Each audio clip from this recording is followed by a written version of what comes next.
hal ini tuh hanya untuk sekedar gaya atau ada makna terselubung di dalamnya? Ayo kita bahas bersama dua narasumber ini.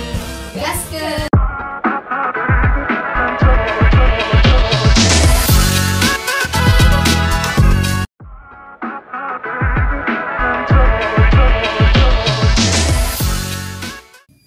Halo Sobat Filsafat, selamat datang di podcast Ngabstrak, ngobrol abstrak. Jadi hari ini kita akan ngobrol santai tapi bermakna teman-teman, tentang bahasa yang terus berubah seiring dengan perkembangan zaman, terutama di era Gen Z dan Gen Alpha yang serba digital ini. Bersama aku dan dua narasumber keren aku yang sengaja aku datengin dari Garut dan Cileunyi teman-teman, yaitu Gina dan Dinda. Tada! Halo Anda! Halo pendengar. Sekarang sudah bersama dua narasumber keren yang tadi aku sebutin. Jadi kalian pasti penasaran gak sih kenapa gitu bahasa antara Gen Z, Gen Alpha dan generasi sebelumnya itu sangat-sangat berbeda.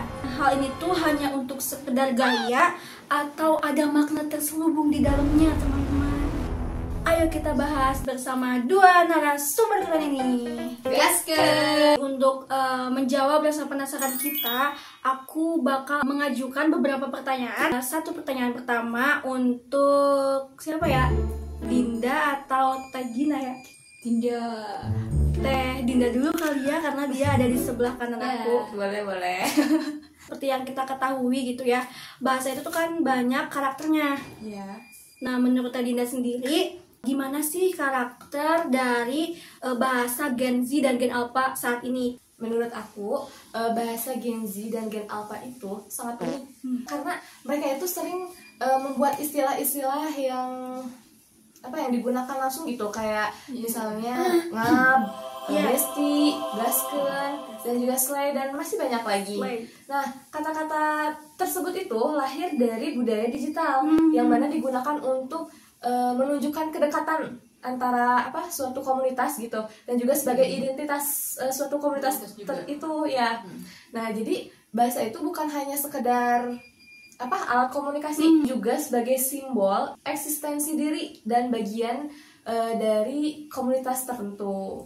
Berarti kalau menyinggung tentang simbol eksistensi diri itu, kalau dilihat dari kegiatan sehari-hari, ketika kita sedang berkomunikasi tanpa mengetahui beliau ini lahir tahun berapa, generasi apa gitu, tapi secara tidak langsung dengan beliau ini berbicara atau berkomunikasi mengeluarkan suatu bahasa, kita dapat memahami, ternyata beliau ini asalnya dari Gen Z atau Gen Alpha gitu. Iya, betul. Jadi bahasa di Gen Z dan Gen Alpha itu bukan hanya sekedar alat komunikasi ya, Jadi bahasa itu juga sebagai simbol suatu komunitas. Kita tuh bakal tahu gitu si orang itu lahir di Gen Z atau Gen Alpha dengan melihat atau mendengarkan ujaran yang mereka keluarkan. Kalau ngomongin soal perbedaan pasti ada dong. Ada. Nah, sekarang aku bakal nanya nih ke Teh Gina. Tadi kan udah ya sama Teh Dinda. Nah, menurut Teh Gina sendiri, kenapa sih gitu bahasa itu terasa berbeda antara Gen Z, Gen Alpha, dan generasi sebelumnya? Jadi kalau menurut aku, ketika melihat perbedaan secara fundamental, bisa dilihat dari cara penggunaan dan segi maknanya.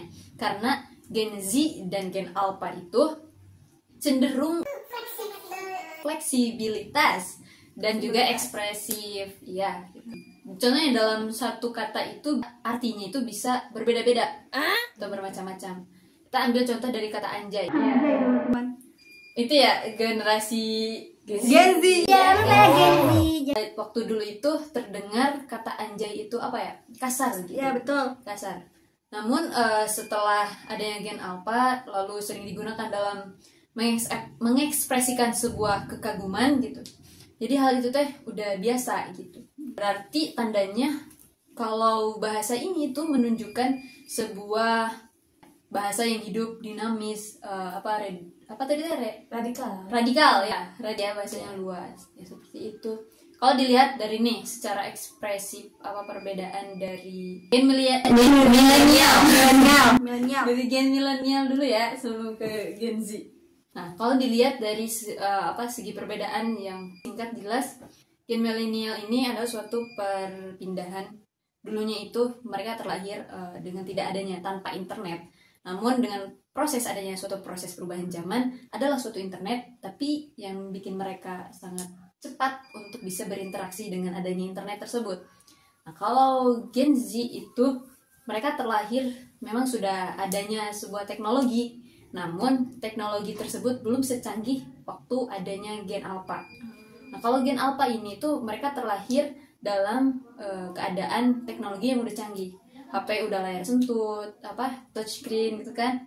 Udah ada TikTok, anak kecil sekarang itu kan udah banyak mengenal TikTok Tahu dari gitu ya? Iya, dari sejak lahir. Enggak juga sih. Dini udah dikenalkan. Iya, dari sejak dini gitu. Mungkin ya perbedaan yang spesifiknya seperti itu. Tapi benar aku setuju gitu sama pendapatnya Teh Gina kalau gen milenial itu merupakan transisi dari Gen Z ya, karena kan sebelumnya belum ada digital ya, belum ada internet gitu. Terus lahirlah internet di gennya Gen Z. Betul. Terus lebih berkembang lagi di Gen Alpha yang mana sekarang itu kan udah ada AI. Iya, nah, betul ada AI. Itu ditambah anak-anak ya yang saya lihat gitu, kebanyakan itu mereka tuh mainnya gadget. Iya. Saya udah jarang lihat anak-anak tuh yang main interaksi secara langsung gitu. Iya. Kayak main kelereng. Ya, lompat tali ya. Nah, iya kayak gitu. Nah, disinilah peran orang tua tuh sangat Penting. Iya, sangat penting, betul. Untuk membimbing kan. Iya. Sangat menarik ya teman-teman. Jadi kesimpulannya tuh bahasa bisa dilihat dari segi penggunaan dan segi memaknainya teman-teman. Ini kan udah membahas nih dari sudut pandang Teh Gina dan Teh Dinda. Iya. Nah sekarang aku akan membahas dari sisi filosofi filsafat bahasa. Oke. Nah kan ada nih salah satu ahli yang bernama Ludwig. Beliau mengatakan meaning is use, yang dimana makna itu tergantung dari bagaimana bahasa yang digunakan.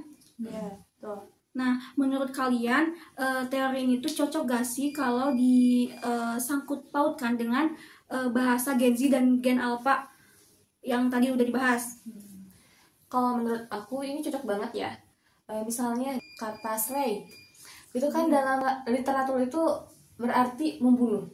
Tetapi dalam Gen Z ini artinya itu berubah, bukan membunuh tapi sebagai pujian. Kamu hari ini slay banget. Nah, itu sebagai bentuk pujian. Bukan arti yang sebenarnya gitu.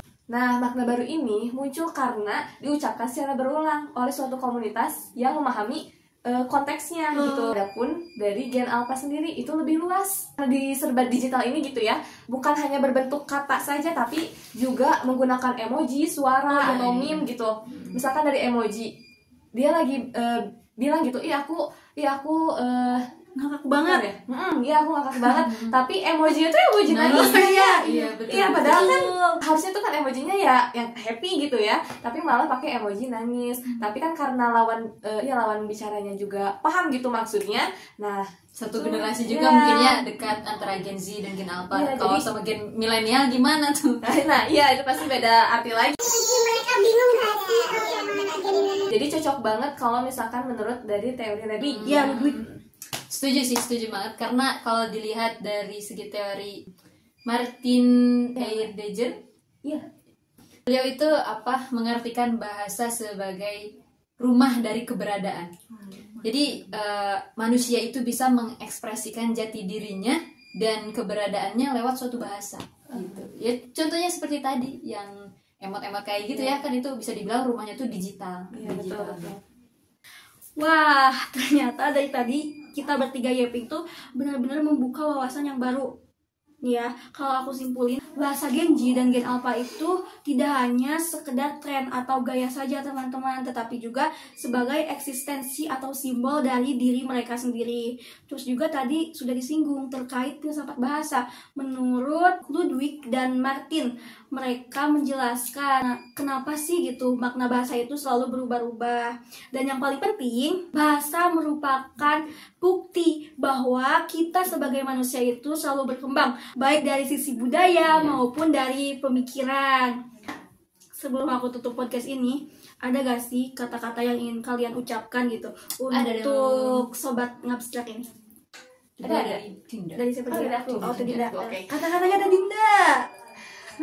Jangan buru-buru menilai bahasa gaul itu negatif. Coba pahami maknanya, karena di balik kata-kata itu ada semangat dan kreativitas generasi muda. Selanjutnya dari Teh Gina. Kata-katanya Teh Gina boleh? Boleh dong.